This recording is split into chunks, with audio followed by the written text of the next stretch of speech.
What's the final tally?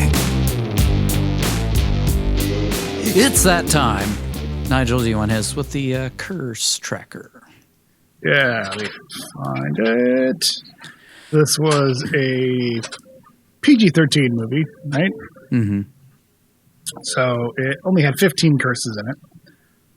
We had 2 uses of damn, which I don't remember when they happened. And then it's a Christmas movie, so there's 2 uses of Jesus and Christ. There's 1 use of Jesus, 1 use of Christ. I just combine them because they often get used together. And then 11 uses of God. That was the one he used the most. Just wow. God damn it, God, or not God damn it. I tracked that separately. So God. So he just used it a lot as an actual curse. Like, oh my God. He used Jesus and Jesus Christ as curses? He used Jesus once and Christ once. And then, so I tracked those separately or together. So it's 2 uses of Jesus / Christ and 11 uses of God. I always think of, every time I think of Christ on this show, I think of Vampire's Kiss when he sees the cross. Christ! So, yeah, pretty light. 15 curses. That brings our total up to 576. Let's do the quick math here. We didn't track, because we're at 30 episodes now, but we didn't track Dark. So let's see what our curse average is over 29 films, 19.8 per film. So about 20 curses per movie that we do. It's not heavy, not too crazy. Yeah. Some of those heavily weighted one way or the other. Yes. Vampire's Kiss. Bad Lieutenant. Bad Lieutenant. Unbearable Weight of Massive Talent. Yeah, oddly, yeah. Yeah. Deadfall. What he did with 2 acts. Outdid almost every other movie. Run time. This was the 3rd longest movie that we've ever done, which is crazy. It just feels odd for a family Christmas movie to be 2 hours and 5 minutes, 125 minutes total for this thing, which puts it just above Bad Lieutenant, which was 122. And National Treasure Face Off, those ones are, I mean, I kind of hope that we're not going to reach those levels of length ever again. Face Off was 139 minutes, which is crazy, dude. 139 minutes. And then National Treasure was 131, which makes me a little bit worried about Book of Secrets. Like, how long is that one? I don't feel like it's as long, right? Yeah, I want to say it's shorter. I feel like they trimmed it down.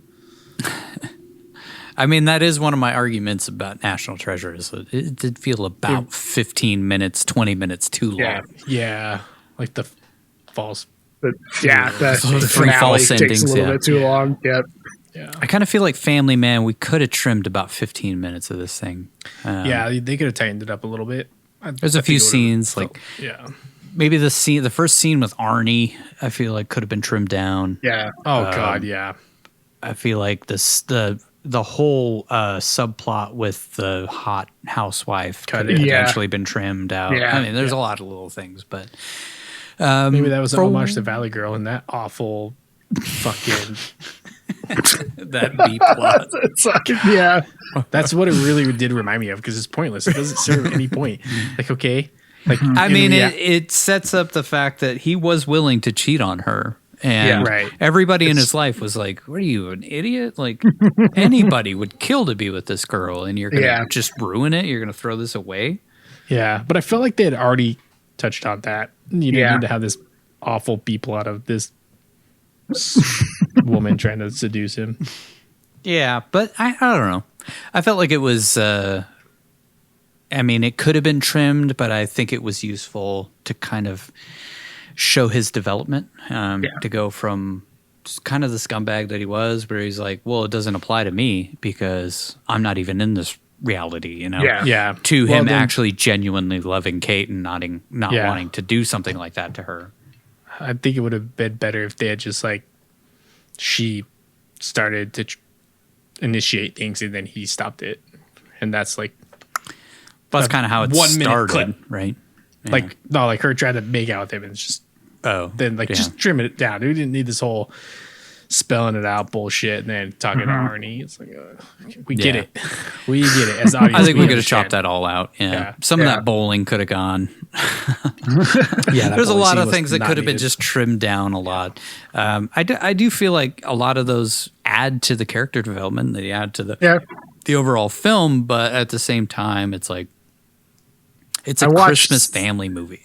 I watched some of the deleted scenes, actually all of the deleted scenes, and there's even more that they trimmed out that added it. Like he goes, when he's looking for Kate, when he comes back to his reality, he drives to their house, and Arnie is like, you can't park here. He runs into Arnie, and they have this whole conversation where Arnie doesn't recognize him, and then like, it's just like, I can see why they cut it, because it doesn't add anything other than like, Arnie doesn't know who he is either, but you already know nobody's going to know who he is.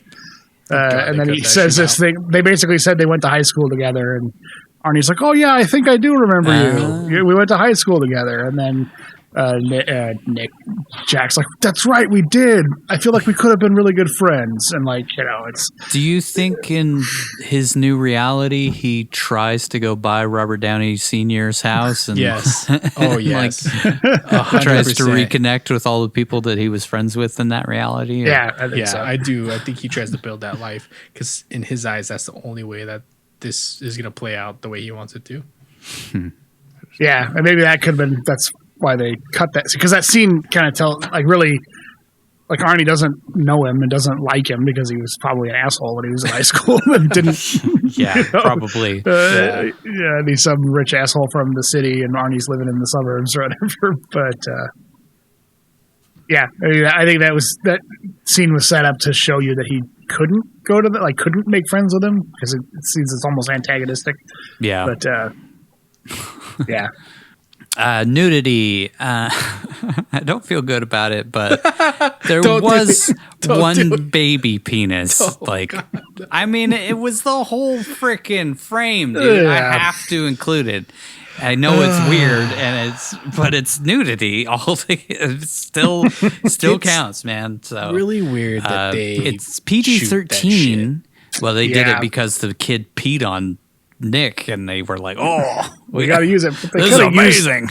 But they could have used the other shot of the lower one where you just see the stream come up. Leave it at that. We don't actually have to show the pee coming out of the penis. That shit always fucking weirds me out. The baby nudity always weirds me out. Of like, why is it okay to just put babies nude on Facebook? Consent to it. Don't need anyways. So that brings us up to 3 total penises. I'm not gonna say where the other penises were, just because we're including a baby in this. Yeah, and it just gets all sorts of weird. Okay. Anyways, I have to count it. I'm sorry. All right. A man of integrity.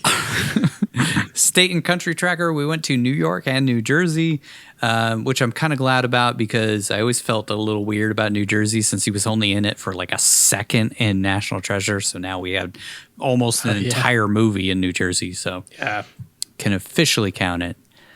Budget versus gross. This is a $60 million budget and made 124.7.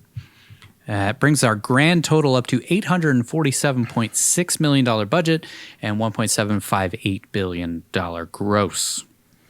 So we are a little over double. Just a tad over double. As far as our top grossing, this is actually, I think, the 1, 2, 3, 4, 5, 6th highest grossing film that we've ever done. Which is kind of crazy. Sandwich in between Moonstruck and Ghost Rider Spirit of Vengeance. Fortunately, he has to live next to Spirit of Vengeance forever. Much better movie. But, you know, is a different kind of movie. I feel like Ghost Rider was just, it's a shut your brain off, go to the theater in the middle of the summer. Though I think it was it came out in like February or something. I was gonna say, I think they dropped it early, didn't they? Yeah, they had to secure those rights, man. We blacked out all the quick facts from that fucking film. Yeah, I blacked that film out immediately after. I blackhearted that film out. Ratings, this was our 8th PG-13 movie. So it's squarely in second place now behind R, which we had 13, and then we had 6 unrated, 2 PGs. Still have not had a G. I think that changes next season because we're going to do our next Christmas episode. Next year, 2023 Christmas episode will be the Christmas Carol movie, which I believe is a G-rated, even though it has really creepy Uncanny Valley. That leads us over to the Cage Kill Tracker. Oh, this was super easy. 0 kills. That would have been a different movie. What did we have, like 82 in the last movie? Yeah, we had like 80 something in the last one. So 0. We'll go back to a non-kill movie. So we're still at 156 for the total of the films we've done. 0 deaths. So still at 9. And then no resurrection again. Kind of, sort of. I mean, kind of. I mean, he resurrected his love. if you've ever taken acid, when you wake up Yeah. and it's past, you feel like you've been resurrected. So Yeah. It's Christmas again. Wow.